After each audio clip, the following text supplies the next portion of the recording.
লাহিল মাহফিল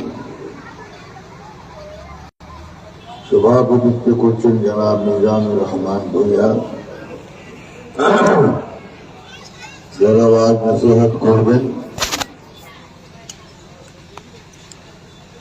আজকের মুফাসসির হাফিজ মাওলানা আরিফ হোসেন মিয়াজি, তরুণ বক্তা হযরত মাওলানা হেলাল উদ্দিন রায়পুরি, অন্যান্য উলামায়ে কেরাম, সম্মানিত ব্যক্তিবর্গ, এলাকাবাসী, মুসল্লিয়ান, মুরব্বিয়ান, সামিঈন, হাজিরিন, কচি কাঁচা বাচ্চা, শিক্ষার্থী, অভিভাবক, অভিভাবিকা, এলাকাবাসী, যুবক পর্যায়সীন মা বোন, আবার সালাম দিচ্ছি, আসসালামু আলাইকুম ওয়া রাহমাতুল্লাহ।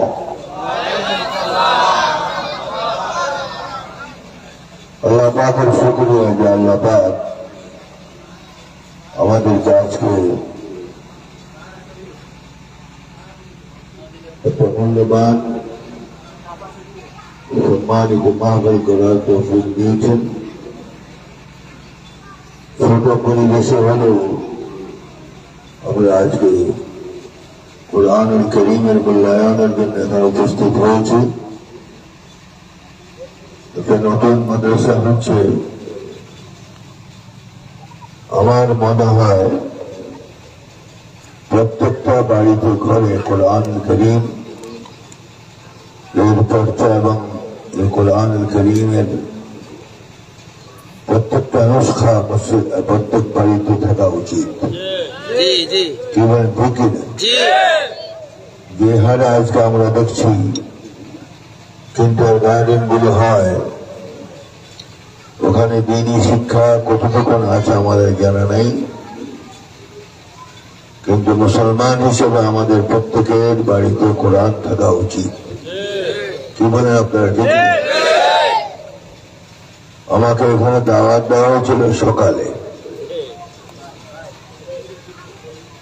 কিন্তু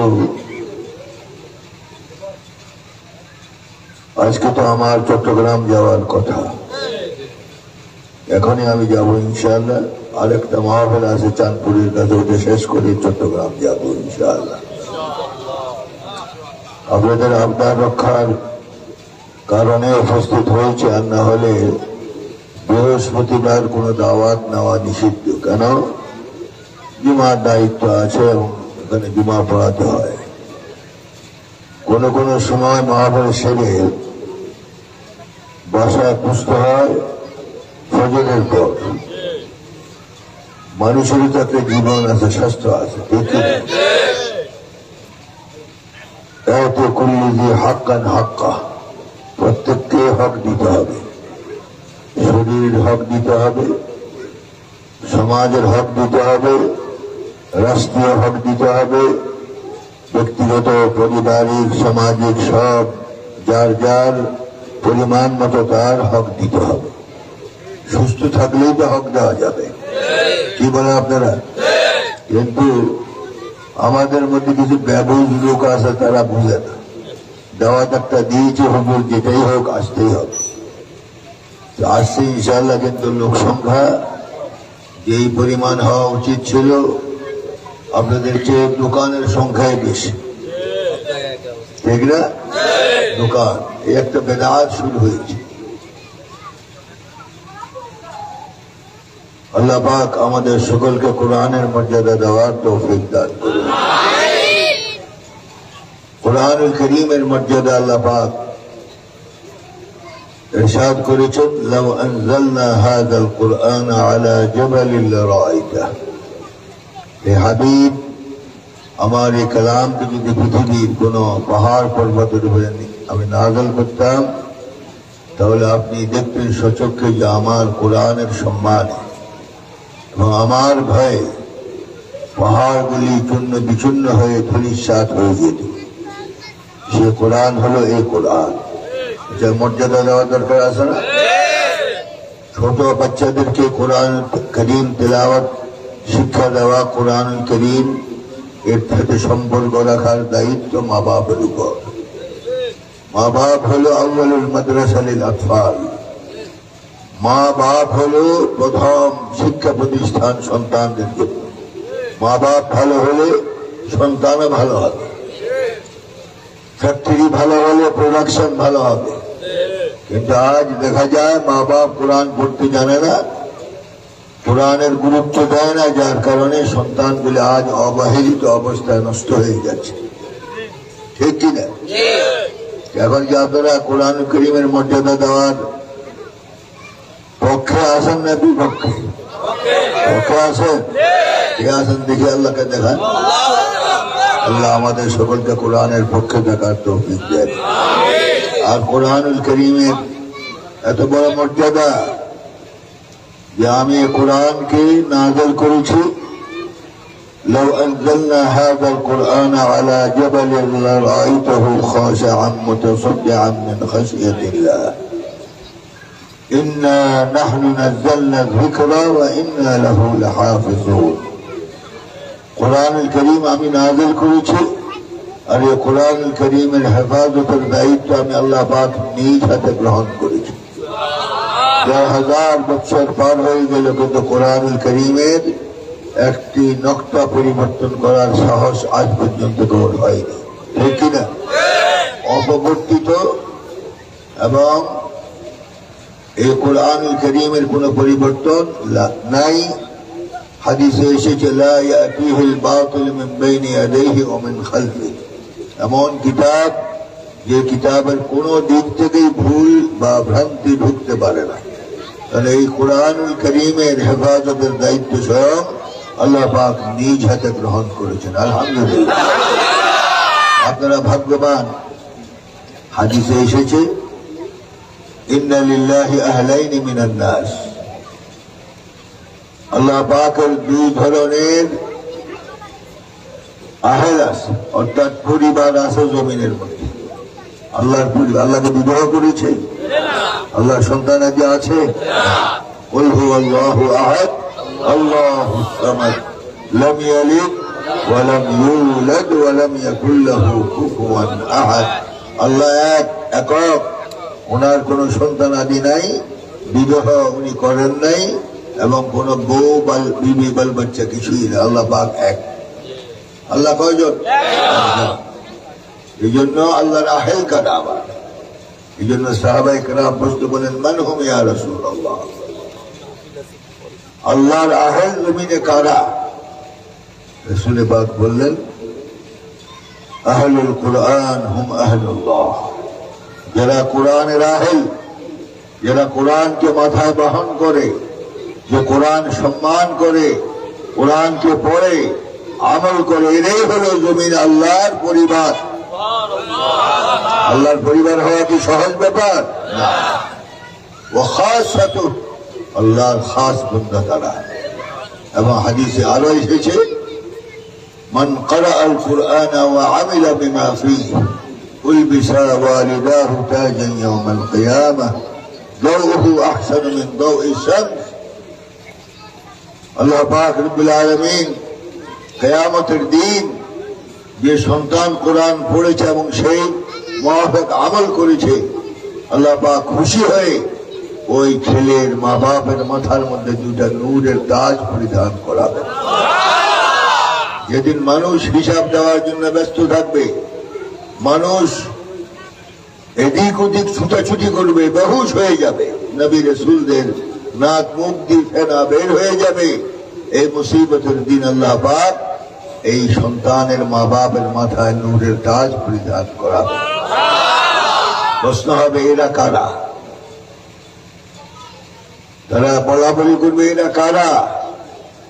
তখন জবাব হবে হুম আহলুল্লাহ, হুম আহলুল্লাহ, আল্লাহর পরিবার, এবং তারা সন্তানদেরকে কোরআন হাদিস পড়েছে, যার কারণে আল্লাহ পাক খুশি হয়ে এই মুসিবতের দিন তাদের মা বাপের মাথার উপরে নূরের তাজ পরিধান করেছে। এবং নূরের তাজ এতটুকু, আলো কতটুকু হবে সেটাও বলা হয়েছে। দাউহু আহসানু মিন দাউইশ শামস, পৃথিবীর সূর্যের আলো থেকে কোটি গুণ বেশি প্রখর হবে, আলোকিত হবে এই দুইটা নূরের এই তাজের আলো। সুবহানাল্লাহ। তাহলে সে কোরআনকে আমাদের জমিনে বাস্তবায়ন করার দরকার নাই? জীবনে আছে কিনা? তাহলে সন্তানগুলিকে মানুষ করবে এবং কাকে রেখে যাচ্ছেন জমিনে চিন্তা করতে হবে। আপনার ইন্তেকালের পর, মৌতের পর আপনার সন্তান আপনার জিয়ারত করবে কিনা আপনার জানা নাই। এজন্য সন্তানকে সেভাবে তৈরি করতে হবে। জিয়ারতের জন্য হুজুর ভাড়া করে আনতে হয়, জিয়ারতের জন্য পীরকে আনা হয়। তাদের দোয়া কবুল হতে পারে, নাও হতে পারে, কিন্তু মুস্তাজাবুদ দাওয়া, মুস্তাজাবুদ দাওয়া দুই ব্যক্তি, মা বাপ যদি সন্তানের জন্য দোয়া করে ডাইরেক্ট কবুল হয়ে যায়। আপনার সন্তানের দোয়া কবুল হোক চান না? তাহলে কোরআন পড়াতে হবে। কোরআন বলতে আমাদের অবজ্ঞা, এত অবজ্ঞা আমরা মুসলমান হিসেবে কোরআনকে করি। একটা ইংলিশ টিচারকে আমি হাজার হাজার টাকা বেতন দেই, একজন বাংলা শিক্ষককে আমরা হাজার হাজার টাকা বেতন দেই, আর হুজুরকে কোরআন পড়াতে গিয়ে আমরা 200 টাকা তার হাদিয়া দিতে আমরা চিন্তা বোধ করি। ঠিক কিনা বলেন? দুর্ভাগা মুসলমান আমরা, কপাল পড়া মুসলমান। যে কোরআনকে আল্লাহ পাক এত মর্যাদা দিয়েছেন, অথচ আমাদের কাছে সেই কোরআনের কোন মূল্যায়নই নেই। এই জন্য আমি আপনাদের কাছে অনুরোধ করব, এই প্রতিষ্ঠান আমি নিজে মনে আমার এই প্রতিষ্ঠানে আমাকে উপদেষ্টা হিসেবে তারা বানাতে চায়। কোরআনের জন্য আমি রাজি আছি। তবে কথা হলো, হুজুরের মাথার মধ্যে চাপাই দিয়ে আপনারা যার যার বাড়িতে ঘুমাবেন, এইভাবে উপদেষ্টা হয় না। ঠিক কিনা? আমি যখন এখন ইসলামী ফাউন্ডেশনের দায়িত্বে আছি, আমি চেষ্টা করব এই মাদ্রাসার জন্য উন্নয়নের কিছু কাজ করা। আর এই প্রতিষ্ঠান কোরআনুল কারীম তেলাওয়াত করার জন্য বসার ব্যবস্থা তো করা দরকার। লেখাপড়া করবে কোথায়? এই জন্য আপনারা সকলে সহযোগিতার মাধ্যমে এই প্রতিষ্ঠানের যা জরুরত, এগুলি আপনারা চাহিদা পূরণ করতে হবে ইনশাআল্লাহ। আপনারা যদি মাদ্রাসার প্রতি মহব্বত দেখান, আমিও চেষ্টা করবো। আর যদি যার যার বাড়িতে ঘুমান, তাহলে এখানে আসা সম্ভব হবে না। তাহলে ইনশাআল্লাহ আমরা সকলে এই দ্বীনি প্রতিষ্ঠানকে করার জন্য চেষ্টা করবো কিনা? ইনশাআল্লাহ বলে বলুন, চেষ্টা করবেন। আল্লাহ সকলকে তৌফিক দান করুন। আজকাল বেশি না, আরেক খেলা আমাকে যেতে হবে। দোয়া করুন আল্লাহ যেন শরীরটা ভালো রাখে। আর এটা আপনাদের কাছে বলি, আর দাওয়াত দিবেন, এখন দাওয়াত বহু হয়ে গেছে, এখন শরীরের প্রতি একটু খেয়াল রাখতে হবে। ঠিক কিনা? এই জন্য দাওয়াত কম দেন, দিনের কাজ বেশি করেন, এটাই দরকার। কথা কম, কাজ বেশি। ঠিক কিনা? এই নিয়ে আল্লাহ আমি আপনাদের কাছে আবদার করবো,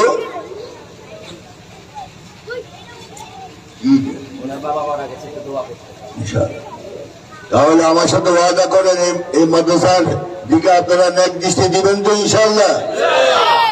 আওয়াজ কিন্তু কম হয়েছে, আওয়াজ দেবেন। এই মাদ্রাসার প্রতি খেয়াল রাখবেন, সন্তানকে কোরআন শিখাবেন। আর না হলে সন্তান নষ্ট হয়ে আপনার কবরের সামনে জীবনও দাঁড়াবে না, জিয়ারত করবে না, কপাল পোড়া মুসলমান হয়ে যাবেন আপনি। এই জন্য সন্তানকে কোরআন শিক্ষা দিবেন। যে কোরআন শিখে তার সিনার মধ্যে আল্লাহর কোরআন যে ঢুকায়, সেই সন্তান কোনোদিন খারাপ কাজ করতে পারে না। ঠিক কিনা? এই জন্য আজকে অধিকাংশ সন্তান নষ্ট হয়ে যায়, কারণ বাপ মার অবহেলার কারণে।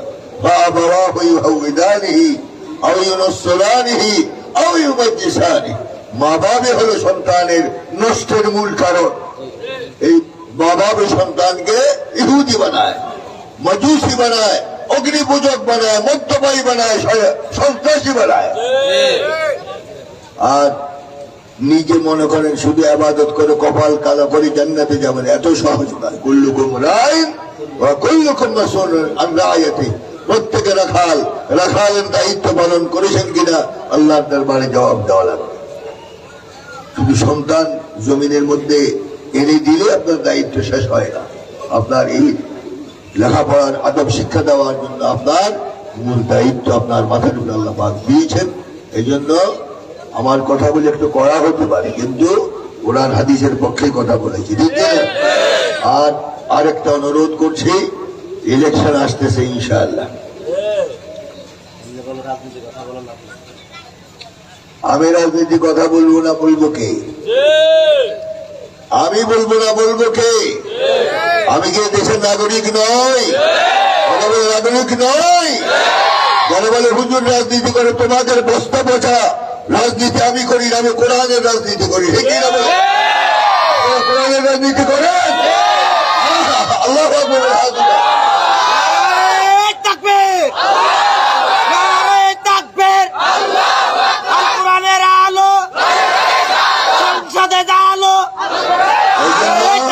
ওই আমলও এই সমস্ত উক্তি দিয়ে আমার অনেক মহফিল আপনারা 3 নম্বরে বন্ধ করেছিলেন, ঠিক না? এই জন্য এখন যদি আবার সেই উক্তি আসে, তাহলে বুঝতে হবে জনগণের ভাগ্য খারাপ। ومن لم يحكم بما أنزل الله فأولئك هم الكافرون ومن لم يحكم بما أنزل الله فأولئك هم الفاسقون ومن لم يحكم بما أنزل الله فأولئك هم الكافرون। আল্লাহ পাক বলে, আমার কোরআন নিয়ে যারা হুকুম জারি করবে না, আল্লাহ প্রকাশ্যে নিজে ফতোয়া দিয়েছে, সে কাফের। এখন আমি কোরআন জেনে কি কোরআনের পক্ষে কথা বলবো না? বলবো না? এই জন্য হুজুর রাজনীতি করে, হুজুর রাজনীতি করবে না, কি করবে? প্রয়োজন বোধে হুজুর মন্ত্রিত্বের জন্য আমরা লড়াই করবো, ঠিক না?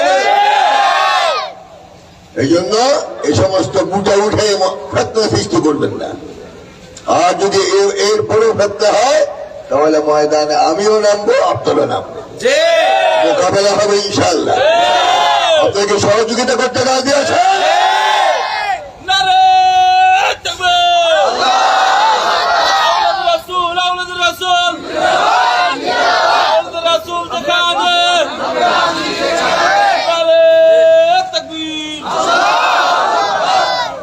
আচ্ছা আচ্ছা, এই প্রদর্শনী পরে করি, আমি যেতে হবে, আমার সময় কম। তাহলে ইনশাআল্লাহ আপনারা কি মনে করেন, হুজুর রাজনীতি করতে পারবে? কথা বলতে পারবে? আমি কোরআনের রাজনীতি করতে পারবো না? এই জন্য শুধু হাজারগঞ্জে আমি রাজনীতি করি না, আমি চট্টগ্রামে, সারা বাংলাদেশেই করি। কেউ আজ পর্যন্ত এই বুটা উঠাতে পারে না হুজুর রাজনীতি করে। হুজুর রাজনীতি করবে না, করবে কি? তাহলে কোরআনের রাজনীতি হুজুর করতেই হবে, আর না হলে রাসূল পাক বলেছেন, পদের লোভে, গদির লোভে, পয়সার লোভে যদি আল্লাহ এবং রাসূলের পক্ষে কথা বলে না হয়, আল্লাহ রাসূল বলেছেন সে হলো বোবা শয়তান। বোবা শয়তান, ঠিক না? কেন বেশি চাপরুষি করতে যে ইজ্জত নষ্ট হয়ে যায়। প্রধানমন্ত্রী যেদিন পালাইছেন, বাইতুল মুকাররমার খতিবও পালাইছে বেশি চাপরুষি করার কারণে, ঠিক না? তাহলে আন্দরকিল্লা শাহী মসজিদের খতিবও পালাইছে। কোথায় আছে সে? আছে কোথায়? কোথায় আছে? আমাদের সামনে বসা আছে। আমরা চাপরুষি করি না, ঠিক না? যা বলি আল্লাহর জন্য বলি এবং আল্লাহর সন্তুষ্টির জন্য বলি। এই জন্য দাওয়াত কম হোক, তাতে কিন্তু আসা যায় না। হক কথা চলছে, এবং বলবাই, ঠিক না? আপনারা সহযোগিতা করতে হবে, রাজি? আর যদি কেউ এই সমস্ত বুটা উঠায় যে হুজুর রাজনীতি করবে, তাহলে আমি কি দেশের নাগরিক নই? তোমার যেমন কথা বলার অধিকার আছে, কোরআন হাদিস নিয়ে কি আমার কথা বলার অধিকার নাই? আছে। এই জন্য বাড়াবাড়ি করবেন না, খবরদার বলে দিচ্ছি। যার তাকে এক পাল্লা মাপবেন না, তাহলে কিন্তু খবর আছে, ঠিক না? আল্লাহ পাক আমাদের সকলকে আদব রক্ষা করে কথা বলার তৌফিক দান করুন। হাদা মা ইনদি ওয়াল ইলমু ইনদাল্লাহ। আচ্ছা, এই যে ওনারা এই আয়োজন করেছেন, এখন আপনারা কি সহযোগিতা করবেন? প্রত্যেকের পকেটে হাত দেন, প্রত্যেকের পকেটে হাত দেন। এই মাহফিল যেন কামিয়াব হয়, তাদের সহযোগিতা করেন। আল্লাহ সকলকে তৌফিক দান করুন। আমিন। যান যান, আপনারা কয়েকজন নামেন, কয়েকজন নামেন। সোহেল ভাই কই? সোহেল ভাই নামেন। যান। বিসমিল্লাহ। আলহামদুলিল্লাহ, হুজুর কেবলা 1000 টাকা দিয়েছেন, বলেন আলহামদুলিল্লাহ। আরেকজন ভাই তিনি 500 টাকা দিয়েছেন, বলেন আলহামদুলিল্লাহ। হুজুর কেবলা চাঁদপুর আলোচনা করে তিনি চট্টগ্রাম আন্দরকিল্লা শাহী মসজিদের উদ্দেশ্যে রওনা দিবেন। একটু দ্রুত 2-3 মিনিটের মধ্যে শেষ করেন। জি, একটু দ্রুত হাত কালেকশন। আজকে যদি দিতে চান 1000-2000 একটু মেহরবানি করে বলেন। হুজুরকে আপনারা প্রথমেই যাত্রা করে দিয়েছেন 1000 টাকা, আলহামদুলিল্লাহ।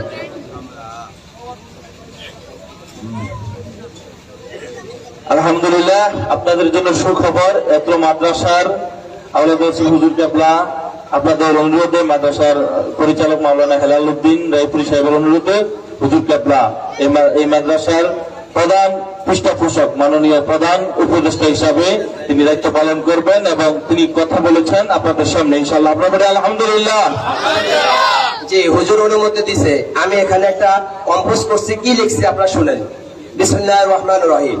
মাননীয় প্রধান উপদেষ্টা উপমহাদেশের সুপরিচিত ফক্কাত আলেমদ্বীন আওলাদ রাসূল সাল্লাল্লাহু আলাইহি ওয়াসাল্লাম আল্লাহ হযরত মাওলানা সৈয়দ মুহাম্মদ আনোয়ার হোসেন তাহের জাবিরি আল মাদানী সাহেব, খতিব আব্দুল্লাহ শাহী জামে মসজিদ, চট্টগ্রাম।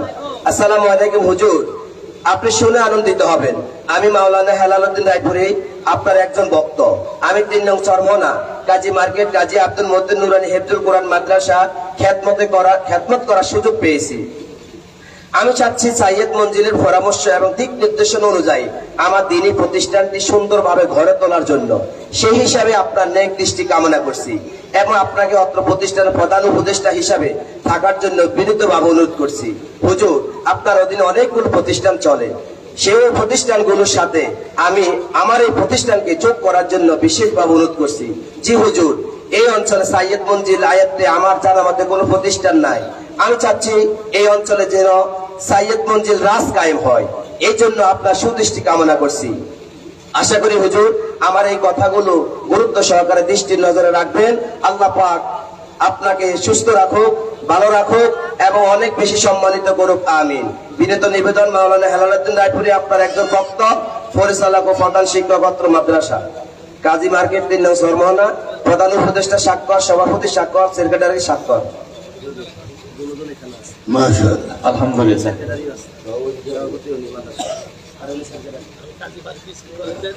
আলহামদুলিল্লাহ, আজ থেকে আপনারা কি চান আওলাদ রাসূল হুজুরকে প্রতিষ্ঠানের প্রধান উপদেষ্টা আপনারা কি চান? আলহামদুলিল্লাহ, এই এলাকার সকলের দাবি, এই মাদ্রাসায় সকলের দাবি। আলহামদুলিল্লাহ। তাহলে আমার আপনার গুলি রক্ষা করবেন ইনশাআল্লাহ, ঠিক আছে ইনশাআল্লাহ।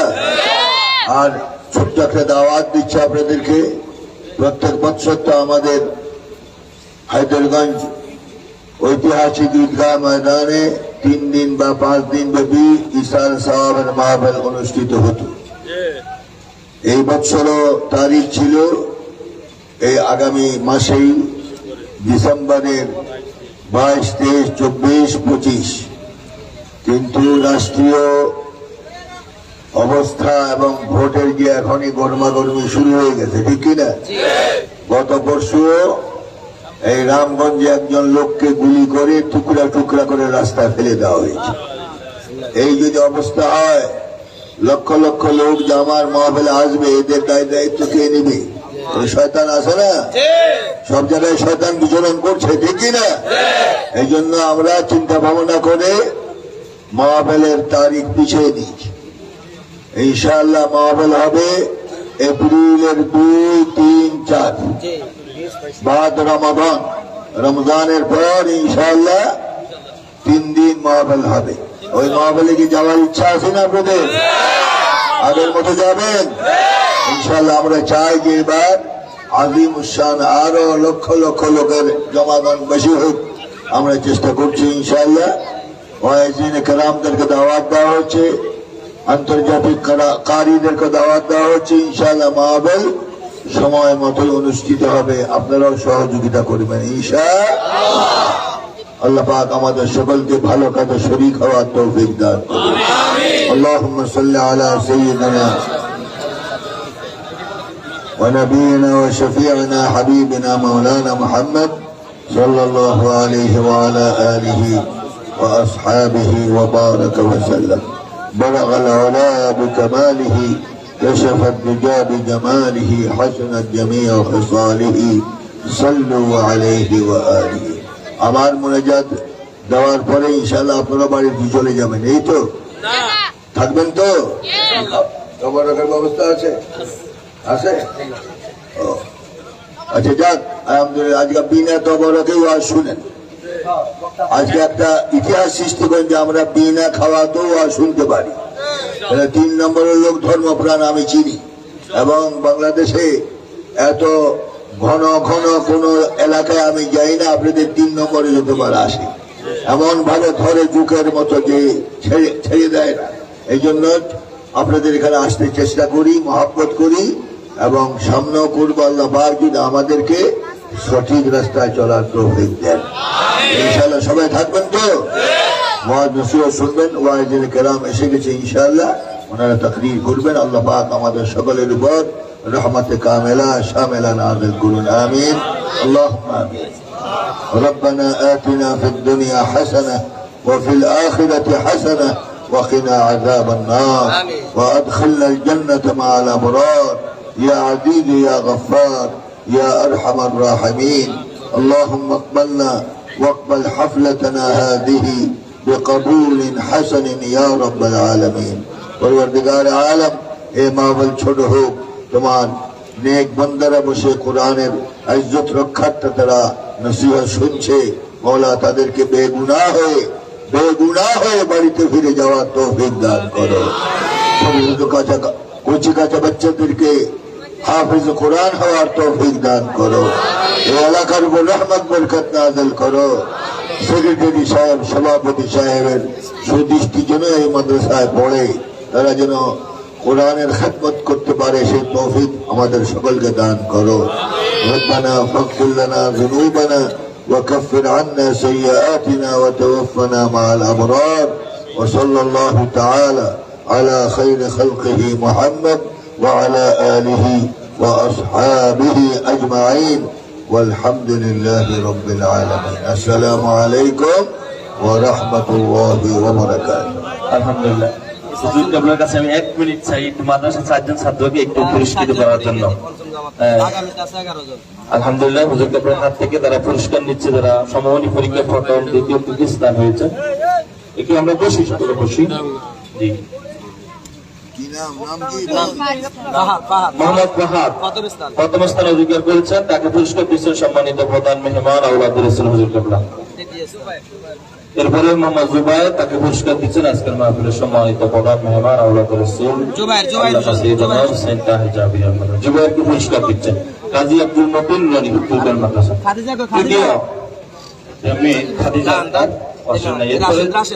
মোহাম্মদ রাশেদ হোসেন পুরস্কার দিচ্ছেন আওলাদুর রাসূল হুজুর কেবলা। জি জি, এরপর খাদিজা আক্তারকে পুরস্কার হাতে তুলে দিচ্ছেন আওলাদুর রাসূল হুজুর কেবলা। জি, ধন্যবাদ। সম্মানিত হাজরিন, হুজুর কেবলা তিনি আমাদের কাছ থেকে বিদায় নেবেন। আপনারা প্রত্যেকে বসেন।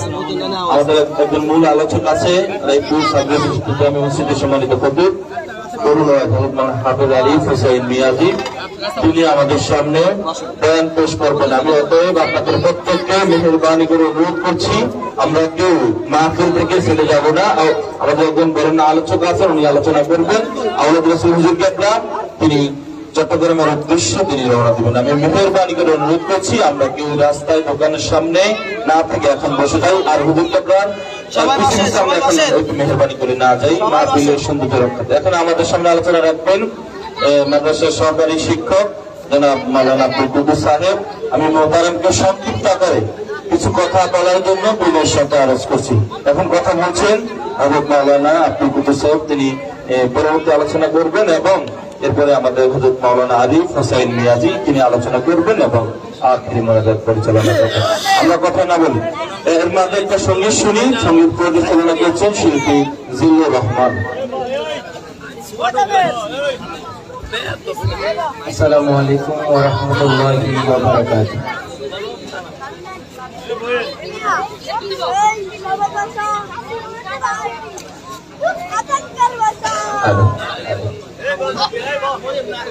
বাঁশের পলকি চইরা মাগো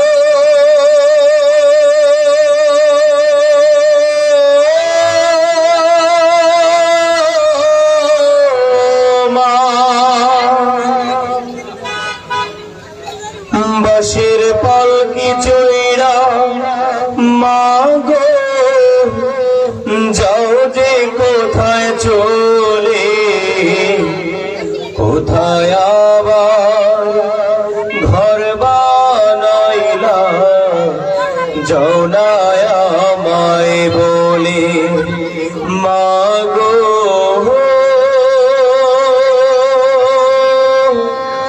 যাও না আমায় বলে। বাঁশের পালকি চইরা মাগো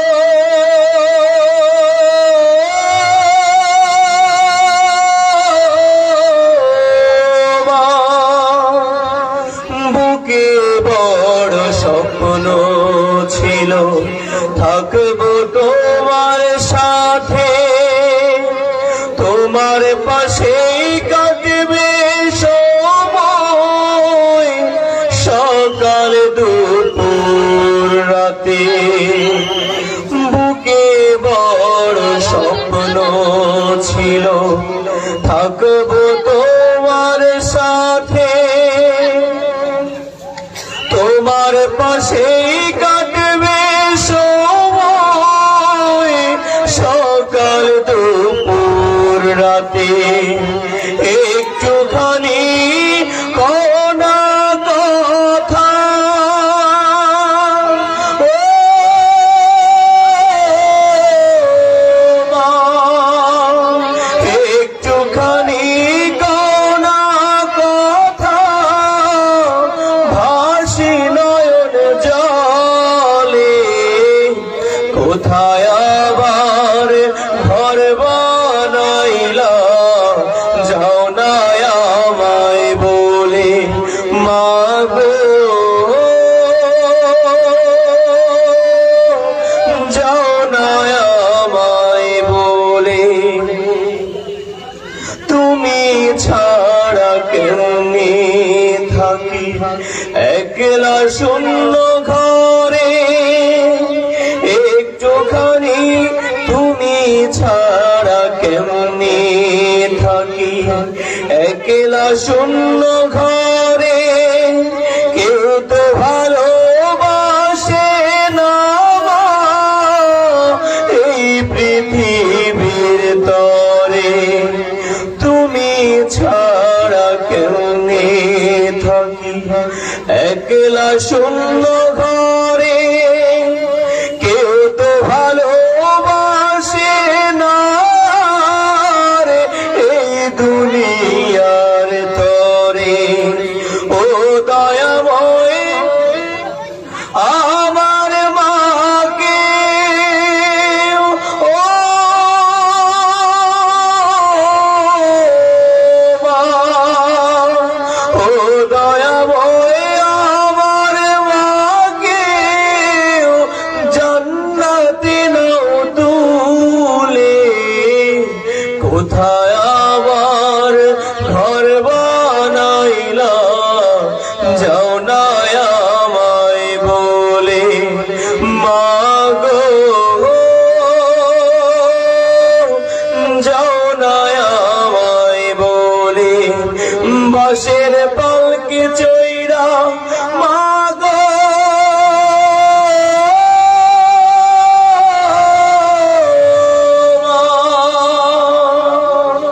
আসসালামু আলাইকুম ওয়া রাহমাতুল্লাহ।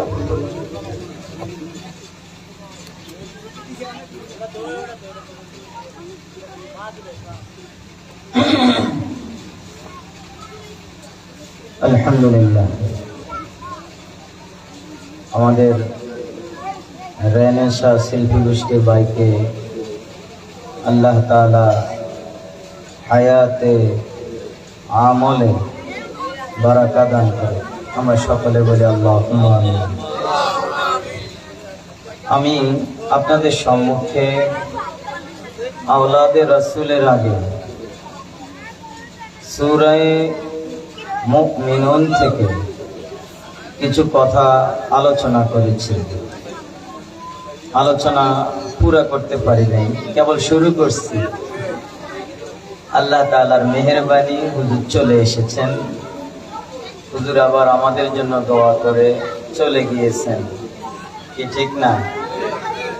দুনিয়ার নিজামটাও এরকম, কি বড় আশা করে বাড়ি করি, বড় আশা করে জায়গা করি, কি বলেন? এমনও মানুষ আছে বিল্ডিং এর কাজ ধরেছে, কমপ্লিট হয়েছে, কিন্তু ঢুকতে পারে না বিল্ডিং এর ভিতরে, কি ঠিক না? আল্লাহ তাআলা সাদ্দাদের ঘটনা থেকে আমাদেরকে কিছু শিক্ষা গ্রহণ করার তৌফিক দান করেছেন, কি বলেন? ঠিক না? আল্লাহ পাক সুবহানাহু ওয়া তাআলা আপনাকে আমাকে শিক্ষা গ্রহণ করার যে সুযোগ দিয়েছেন, যদি আপনি আমি শিক্ষা গ্রহণ না করি, খাসারাত দুনিয়া ওয়াল আখিরাহ, দুনিয়াও ধ্বংস হবে, আখিরাতও ধ্বংস হবে। জোরে বলেন নাউজুবিল্লাহ। আল্লাহ পাক সুবহানাহু ওয়া তাআলা হযরত আজরাইল আলাইহিস সালাতু ওয়াস সালামকে ডেকে বলে, আজরাইল, তুমি এই যে মানুষের জান কবজ করো, বলো আজরাইল, এই জান কবজ করতে গিয়ে কারোর প্রতি তোমার মায়া হয়েছে কিনা? আজরাইল ডাক দিয়া বলে, রব্বে কারীম, দুইজন মানুষের উপরে আমার বড় মায়া হয়েছে। একজন হলো নদীর মধ্যে লঞ্চ ডুবে গিয়েছে, গর্ভবতী মা একটি তক্তার উপরে বসতেছিলেন, সন্তান প্রসব করে সন্তানকে মুখে দুধ দিবে, এমন সময় আপনি অর্ডার করেছেন, আজরাইল, ওই মায়ের জান কবজ করে নিয়ে আসো। আয় আল্লাহ, আমার ওই মায়ের জন্য, ওই সন্তানের জন্য বড় মায়া হয়েছে। মা সন্তানকে দুধ খাওয়াইবে, এমন সময় আপনি ওই মায়ের জানটা নিয়ে আসতে বলেছিলেন। আল্লাহ পাক সুবহানাহু ওয়া তাআলা বলে, আর কার জন্য তোমার মায়া লেগেছে? আজরাইল বলে, সাদ্দাত বড় আশা করিয়া বাঁশ বাগান বানাইছে, বাঁশ বাগানটা দেখবে, ঘোড়ার পিঠ থেকে ফা জমিনে নামিয়েছে। এমন সময় আপনি আজরাইলকে, আমি আজরাইলকে সাদ্দাতের জান কবজ করার জন্য অর্ডার করেছেন। আমি যখন জান কবজ করতে গিয়েছিলাম, সাদ্দাত আমাকে বলেছে, ভাই আজরাইল, আমাকে 1 মিনিট সময় দাও, আমি এই বাঁশ বাগানটা ঘুরে দেখে আসি। আমার বড় মায়া লেগেছে যখন আমাকে ভাই ভাই বলে সাদ্দাত ডেকেছে। আসমানের মালিক আল্লাহ বলে, আজরাইল, তুমি একই ব্যক্তির জন্য 2 বার মায়া লেগেছে। আজরাইল রে, ওই সাগরের মধ্যে তুমি শুধু ওই ছোট্ট শিশুটার জান কবজ করে নিয়ে এসেছ, আর কি হয়েছে তুমি জানো না? জানোনি রে আজরাইল, আমি মাওলা এই সন্তানকে নদীর কিনারায় আনিয়া আল্লাহু আকবার হিংস্র পানির দুধ খাওয়াইয়া বড় করেছি। আর এই সন্তান বড় হইয়া নিজেকে খোদাই দাবি করেছে। আমি যেই মাওলা তাকে হিংস্র পানিদের দুধ খাওয়াইয়া বড় করেছি, আমি মাওলার কথা ভুলে গিয়েছে। আজরাইল রে, আমি মাওলার এত মায়া, যদি তোমাকে যতবার ভাই আজরাইল কয়া ডাক দিয়েছে, একবার যদি আমি মাওলাকে আল্লাহ বলে ডাক দিত, আমি মাওলা নিশ্চয় সাদ্দাতের হায়াতটা বাড়াইয়া দিতাম। সুবহানাল্লাহ। বলতেছিলাম ভাই ও দোস্ত বুজুর্গ, দুনিয়ার নিজামটা এরকম। আল্লাহু আকবার বাড়ি বাড়ি জায়গায় থাকিয়া যাইবে, জমিন জমিনের জায়গায় থাকিয়া যাইবে, দোকানপাট কাজকর্ম সব কিছু থাকিয়া যাবে।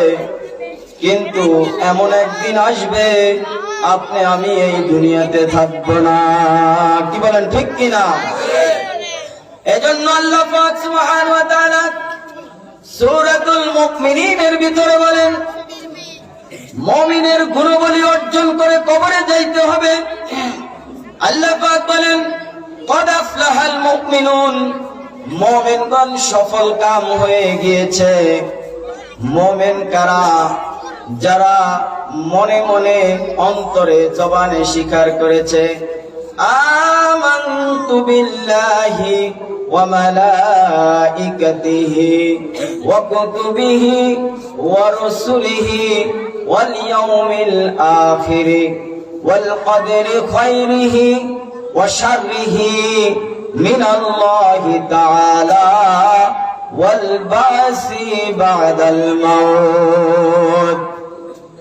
আল্লাহ পাক সুবহানাহু ওয়া তাআলা বলেন, এই গুণগুলি অর্জন করার পরে যারা এই গুণগুলি অর্জন করবে, আল্লাহ পাক মুমিনদের গুণগুলিগুলা তুলে ধরতেছেন।